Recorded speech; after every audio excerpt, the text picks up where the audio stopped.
Welcome to our news and thank you for joining us. I'm Natalia Hall. A bad habit by inmates at the Department of Corrections has led to serious plumbing issues. That's according to officials who explain the unusual practice has had a major impact. Bethany McDermott has the details. Acting Commissioner of the Prisons, Dawn Claire, revealing the remand center of the Bahamas Department of Corrections has water issues due to inmates disposing of lit cigarettes down the toilets. The revelation came as National Security Minister Wayne Monroe led a tour of the remand center Monday morning. For us to get the water system back on inside there now, we have to retrofit the entire bottom floor. Correctional toilets is different from ordinary toilets. One correctional toilet costs over $600. Just one. 2,000 now? Oh, so the price went up. Claire explains why inmates were flushing lit objects down the toilets. When inmates are smoking cigarettes or any illegal contrabands, and officers are doing their tour, they would have take that lighted contraband and just drop it into the toilet top, and it goes to the pipes. The National Security Minister, along with officials from the prison, toured the remand center. There it was revealed that some of the work has already been completed. An assessment by the American Correctional Association resulted in upgrades to facilities at the Bahamas Department of Corrections. Monroe says the report pointed out deficiencies at the prison. Claire says upgrades are estimated to cost $2 million. Structural type work, we have spent close to about $80,000 thus far. But the major works to be done to the medium facility will be the plumbing. The plumbing, we are estimating that should cost over $1 million. The remand facility will also see a new eating area for the inmates. There will also be a new facility to house juvenile inmates that's expected to be completed on December 16th. He says so far over $100,000 was spent on remodeling. Reporting for Our News, I'm Bethany McDermott. While two men were arraigned in Freeport this morning in connection with Grand Bahama's latest murder in the Hunters community. 19-year-old Kennedy Webb was formally charged with murder, and 48-year-old Jeffrey Musgrove was charged with abetment to commit murder. The pair appeared before Magistrate Simone Brown and were not required to enter pleas to their charges. Bail was denied for both men, and they were remanded to prison. Now, you may recall that on Friday, November 18th, shortly before midnight, a man was shot at Pondside Bar in Lewis Yard, Grand Bahama. The victim was approached by a lone gunman who shot him multiple times. Police investigating the country's latest murder as a man in his mid-20s was found dead on Cowpan Road east of Golden Isle Road this morning. Officer in charge of the Criminal Investigation Department, Chief Superintendent Michael Johnson, says it was around 7 when police received an anonymous call that a man was lying on the southern side of the street with gunshot wounds. He also confirmed that preliminary investigations indicate that the man was possibly shot at another location and his body was dumped on Cowpan Road. We know that based on the condition of the body, it appears that he was there no more than but an hour prior to the police coming. Now, Chief Superintendent Johnson says there are some criminals that have no concern for the life of others, and he's asking people to be vigilant as the holiday season approaches. Be aware of your surroundings, be aware of where you go, who you hang with. Because that could cause some problems for you. If you know that persons are on bail for any serious matters, I ask you and I caution you not to be in the vicinity where these persons are, because it could cause some trouble for you. A tip led police to arrest a 36-year-old man, of Oxford Avenue. Police say he was found in possession of a high-powered assault weapon, a handgun, and over 40 rounds of ammunition. Officers from Operation Ceasefire arrested the man around 7:30 p.m. on Sunday in the area of Bahama Avenue. Now investigations are continuing. Well, a walk turned deadly for a 39-year-old Grand Bahama man. Police say it was around midnight when the man was attempting to cross the street and was struck by a gray 2016 Chrysler 200 car that was traveling east along Queens Highway in 8 Mile Rock. He died on the scene. 80 migrants were rescued at sea after their boat sank just off Elbow Key near Abaco. The Department of Immigration releasing a statement today that revealed the rescue took place last Wednesday after the Royal Bahamas Defense Force received a report about the sunken boat from the United States Coast Guard. And 80 rescued migrants included 18 Cubans and 62 Haitians. The group was transported to the capital on the HMBS Bahamas and were handed over to immigration officials. Now, following a medical assessment, the migrants were transported to the detention center for further processing and repatriation. Well, another warm evening in the capital tonight. Meteorologist Greg Thompson is in the Weather Center with a look at our current conditions. Good evening, Greg. Good evening, Italian. Good evening, everybody. Another warm evening, as you said, around the islands. Temperatures coming down, 79 degrees with mostly clear skies. The winds out of the north at 8 miles per hour. Your field slight temperature at 81 degrees. On our satellite frontal boundary, that's basically stalled really across the extreme northwest Bahamas, will slowly sag towards the south. Cloud mass behind that system is still across the extreme northern islands and will continue to sag towards the south. The rest of the islands remaining quiet, and we're looking at quiet conditions tonight through tomorrow. That's your first look at weather. Stick with us, a look at the tropics, and your extended forecast is still to come. Still to come on our news, the Free National Movement not impressed by the Attorney General's national address on the collapse of FTX, and ending the stigma against HIV/AIDS, how local experts move to equalize this World AIDS Day. And we're just over 8 months out from marking the country's 50th year of independence, and the road to 50 is full of celebrations. We'll tell you what's ahead when our news returns. What does confidence...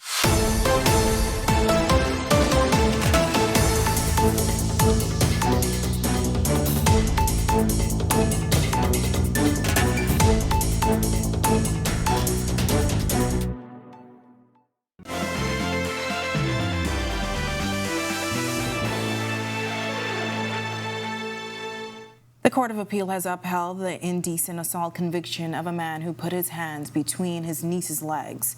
The 31-year-old man, who cannot be identified, went into the home of the 14-year-old's bedroom and inappropriately touched her on July 6, 2020. The girl immediately reported the assault to her mother, who kicked her brother out of the house and reported the incident to police. He was sentenced to 1 year in prison in April of this year following a trial before senior magistrate Darren Roll Davis. Attorney General Ryan Pinder laying out the government's position on the ongoing FTX saga while also slamming critics. The AG addressed the FTX collapse during a televised national address on Sunday, where he defended the government's response to the collapse of FTX. He also launched a scathing attack on those he says are spreading false information about the process. Any attempt to lay the entirety of this debacle at the feet of the Bahamas because FTX is headquartered here would be a gross oversimplification of reality. And it is deeply misguided to conclude that reluctance to communicate the details of an active investigation means that nothing is happening. In fact, the government's discretion stems from how seriously we take our commitment to the rule of law and the independence of the securities regulator in the Bahamas.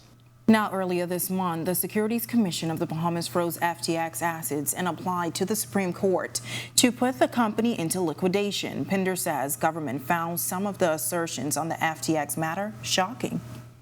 We have been shocked at the ignorance of those who assert that FTX came to the Bahamas because they did not want to submit to regulatory scrutiny. In fact, the world is full of countries in which there is no legislative or regulatory authority over the crypto and digital asset business.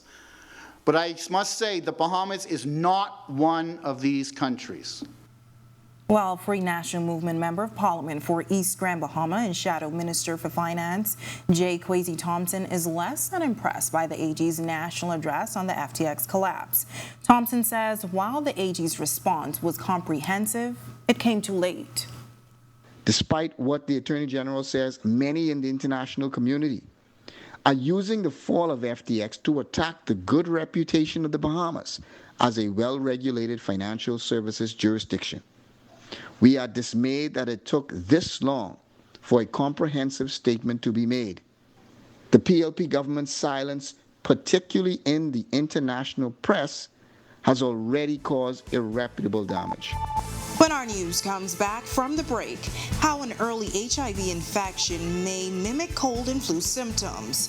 What you need to know ahead of World AIDS Day.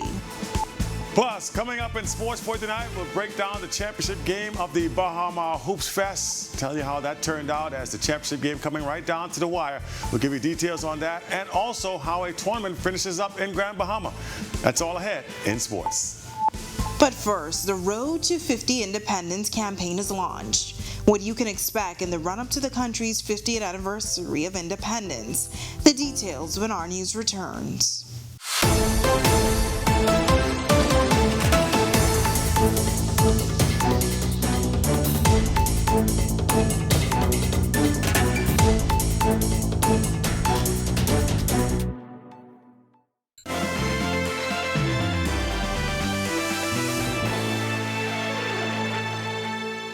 This is Our News. Welcome back. World AIDS Day will be observed this Thursday. This year's focus is equalizing treatment for high-risk groups. Tonight, our Jamila Mizik sits down with the head of the National HIV/AIDS Infectious Diseases Program. Knowing your status, that's the message Director of the National HIV/AIDS and Infectious Diseases Program, Dr. Nakia Forbes, is pushing as the country prepares to recognize World AIDS Day. Officials are also pushing for equal access to essential HIV services for children, men who have sex with men, transgender people, people who use drugs, sex workers, and prisoners. Dr. Forbes explains that early symptoms of HIV exposure may resemble the common cold or flu. Persons may not seek medical care because the cold or the flu is very common. After that period of time, the person will have no symptoms for, it could be anywhere from a few years. Some strains of the virus are more aggressive. It could be shorter, 2 years, but it can be up to 5 to 10 years before a person starts experiencing symptoms. She says if you are HIV positive, getting on medication as early as possible is key, and if you are negative, there are ways to keep that status. Knowing your status, it helps to know your partner's status, using condoms and lubricants correctly, properly throughout the entire sex act. We have HIV medications called HIV PrEP, the PrEP pill, which is for people who are HIV negative at a higher risk of HIV infection. If you take that one pill daily, and there are some other ways to take this pill, it is proven, it's more than 98% proven to reduce the chance of getting an HIV infection. Dr. Forbes maintains that HIV is not a death sentence, and this year's theme, Equalize, speaks to moving beyond the negative stigma. Stigma and discrimination is also improving, but there's more to do to break down stigma and discrimination and to remove it. Reporting for Our News, I'm Jamila Mizik. Thanks for that report, Jamila. Well, the country will celebrate 50 years of independence in July. With the big date fast approaching, officials have launched the Road to 50 campaign. Chief Administrator of Independence Secretariat Jack Thompson says the events will not disappoint. Bahamians, residents, and friends of the Bahamas eagerly await the celebration of a first-class style event. Our Golden Jubilee celebrations will present a wonderful opportunity for us to showcase the talents, creativity, hospitality, culture, athletic abilities, fine arts, cuisine, and many more. Bahamas Independence Secretariat Chairperson Leslie Miller-Bryce says the campaign will kick off this Saturday with a fun run walks throughout the country. Each island will have routes for the race, and I sincerely encourage students, parents, and grandparents, pastors and churches, corporate Bahamas, civic and community groups of all abilities to join the race. We want you out there walking, running, cycling, pushing, and skating across our islands. Championship nights at Bahama as tournament play wrapped up. Meanwhile, Grand Bahama also wrapping up tournament play as high school teams battle for the crown. Here's Marcellus Hall with a check on sports.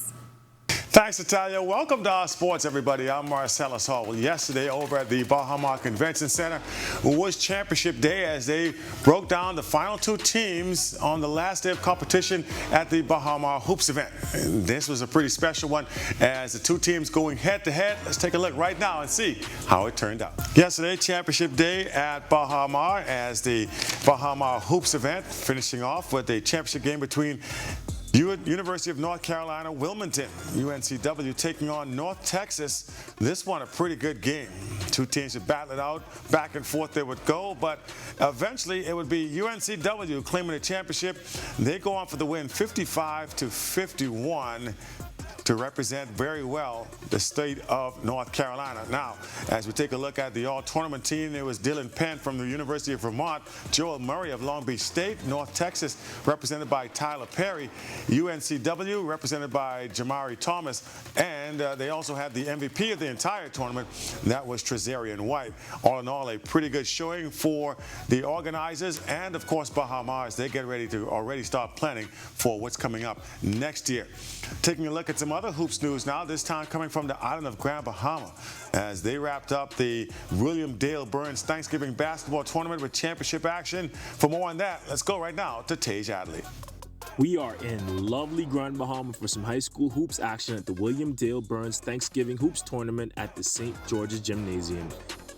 In the final, we had Columbia High School, a local powerhouse in the Atlanta area, taking on Freeport's very own Sunland Stingers. There was a big contingent from Georgia making the trip. The two teams would go hard at it before the boys from the Peach State eventually pull away, defeating Sunland 72-66. MVP of the tournament went to Rashad Hedges of Columbia, who led a squad with 24 points. Donnell Baisden of Sunland led the Stingers with 15 points. Terrell Wright of Columbia put in the dirty work to be awarded top defensive player, and Phil McClary of Columbia won top coach award. For Our Sports, I'm Tage Adderley. And that is your look at sports for you here on this Monday. I'm Marcellus Hall. Back to you, Italia. Still ahead on our news tonight, how the gift of giving in paradise is focusing on Cat Island children. Plus, beautiful conditions ahead this week. Your extended forecast is still to come right after this break.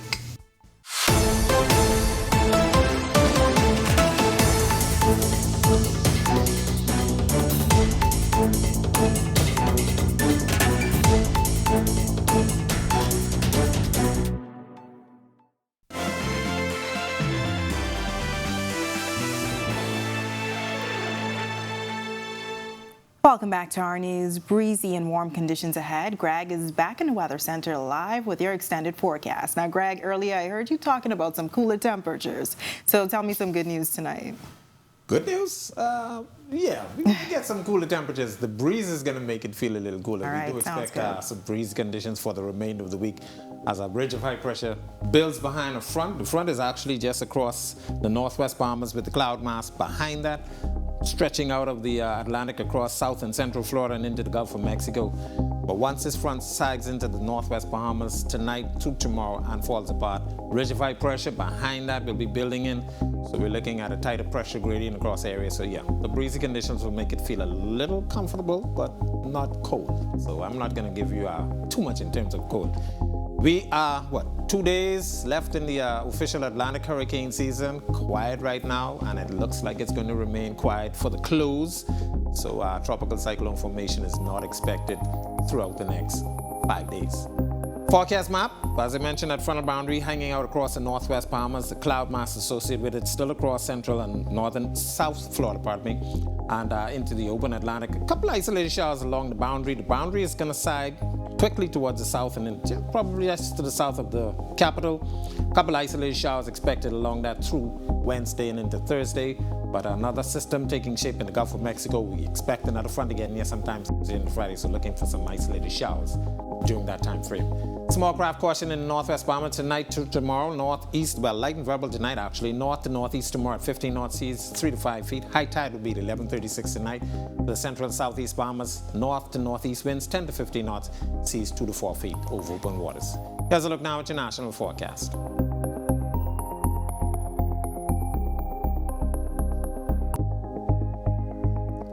In your 7-day planner, quiet, a couple isolated showers with the front as it sags, but another front expected by the weekend, and then next week, very nice conditions expected. No cold air mass expected for you though at that.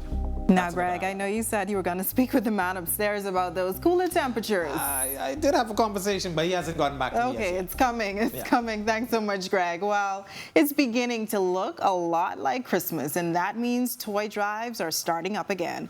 But there's one thing that sets this upcoming Story Toy Drive apart. Their goal is to have gifts for every child on Cat Island. Marlena Leonard has a story on how you can help. The Gift of Giving in Paradise has an ambitious goal this holiday season: to get presents in the hands of all 200 pre- and primary school-age children on Cat Island. Launched by the performing arts school Bahamas Artist Movement and nonprofit organization Roots of Change, co-organizers Rowena Poitier-Sutherland and Melissa Allen Maynard share what inspired the project. So we decided that let's look around and see which island we're going to go to first. And I said, Rowena, why are we looking? You have been living in Cat Island for the last few years. I said, you know the people, you know the community, you know the needs. So why not let's do Cat Island? So the big dream, the larger dream, is to really see this happen in all the family islands, and so we will be working towards that. And it's quite the operation, with sponsors like Alive and Kelly's participating, where you can donate at Kelly's checkout for the toy drive. And although the Gift of Giving in Paradise is not a government initiative, they've attracted an impressive list of supporters and government collaborators, expanding the Gift of Giving to teens as well to make sure no one is left behind. We are so excited just to get on the ground, just to give back. And the initiative even has its very own seafaring Santa in Mr. Martin Butler of Bonded Excursions. You can donate at Kelly's between now and December 7th. And while the initiative has a long list of generous sponsors and collaborators, the duo are quick to add that no donation is too small. Reporting for Our News, I'm Marlena Leonard. Thanks, Marlena, and thank you for joining us for Our News tonight. On behalf of the entire team, I'm Natalia Hall. We'll see you tomorrow night. Have a great evening.